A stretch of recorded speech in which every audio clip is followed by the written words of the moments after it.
Duba, namu ya halitta, Rabi ya halitta, halitta, masoyiyata, ina na ganta, ina ta so in faɗa muku na rasa ya zana kwatanta.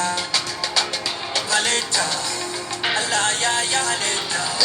Ni ba na ga halitta da kwarjinin nesa da nake ta batu. Tsarin surar ta tagwas yake tamkar ba na mutum.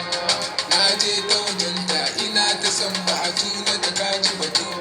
Komai zan bata da murmushi na da yasa na zauto. Kyakkyawa ce son kowa na faɗa muku ba ta da tsara hakan ta sai da in zama gawa. Na gode ma, aboki na gode. Ni ma na gode. Halitta, Allah ya halitta.